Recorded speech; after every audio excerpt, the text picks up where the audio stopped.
That's ZipRecruiter.com/quick. ZipRecruiter.com/quick.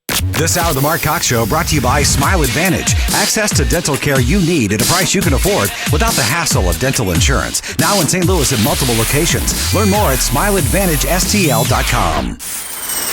The Mark Cox Show. I want to compliment your show on how fair and level-headed everything you guys talk about. Who is this guy? He's saying what we've been saying forever. Maybe what we need from a conservative standpoint is The Mark Cox Show. I respect that. We don't agree. Listen to both sides. Let's get it on. Is the Mark Cox Show.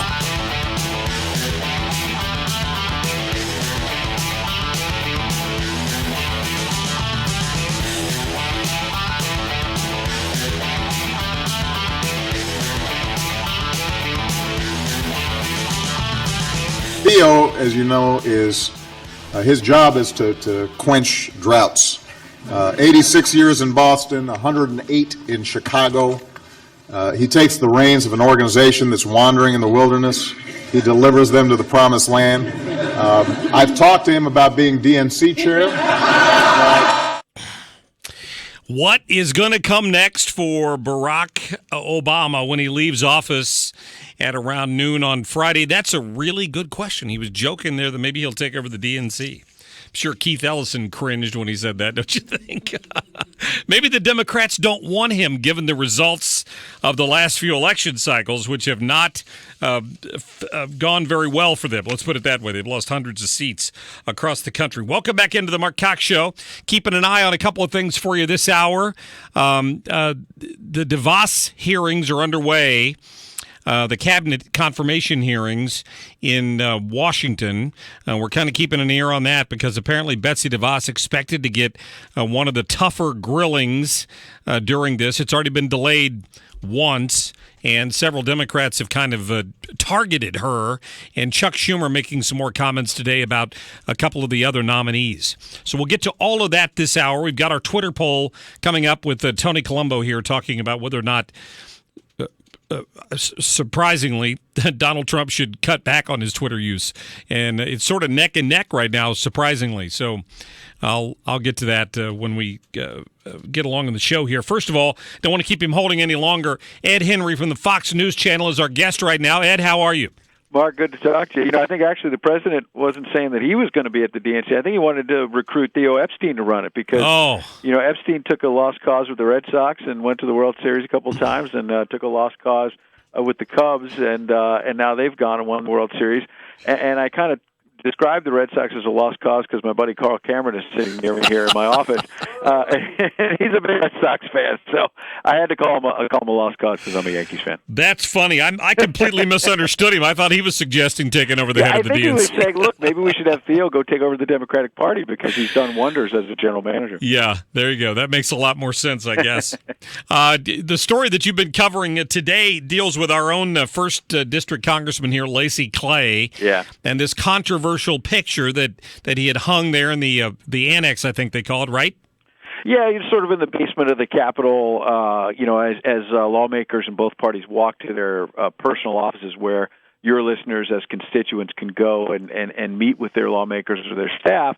They're sort of a nice thing, or at least that was the intention, which was that each member of Congress, again, on a nonpartisan basis, can run these contests and say, hey, to the schools in the district there in St. Louis or anywhere, send us your best artwork and we'll hang it in the Capitol. And that's what was done in this case.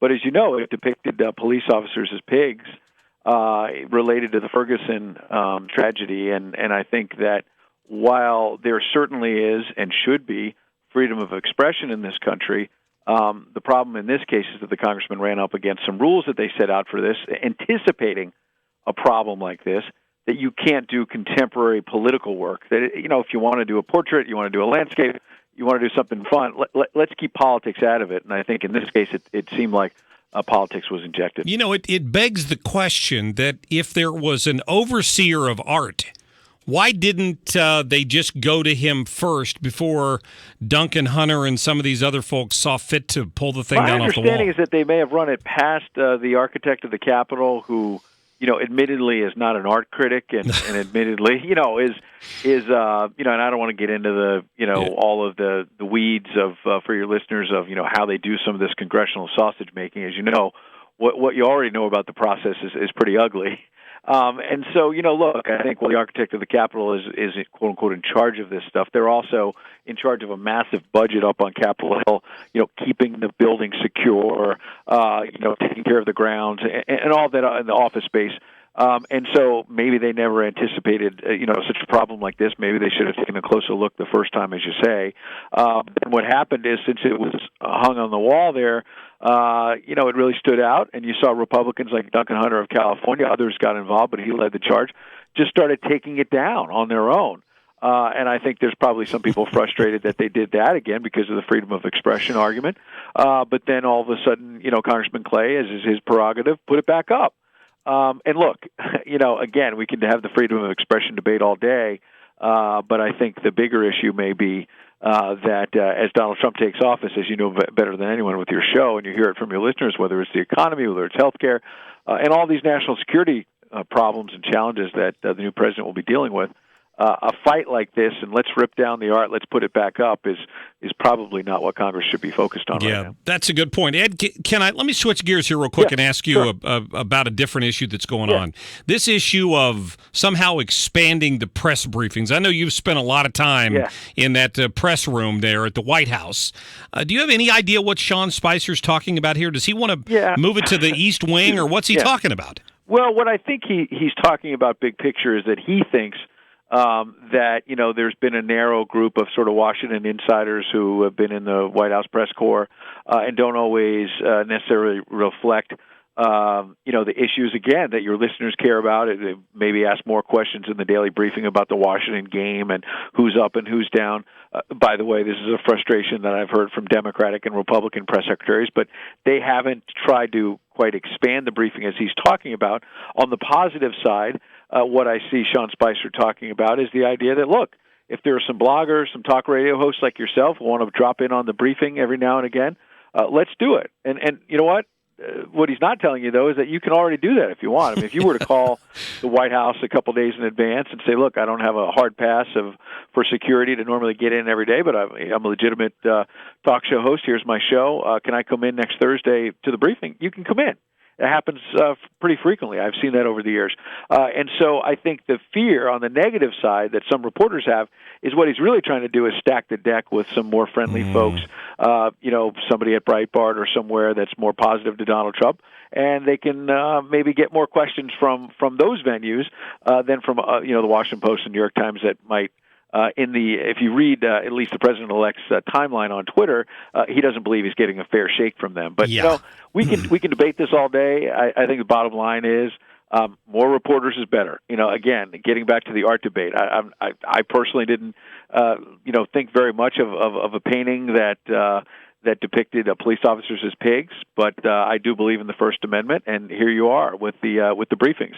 I, as a reporter, may not like it if all of a sudden there's less space in the briefing room because others are coming in, but I'm not going to be in a position as a journalist to say I want less. We always want more questions, more reporters, and I think those, as long as they're tough and fair questions, take them from all sides, and I think we'll all be better for it. As long as he's willing to answer them.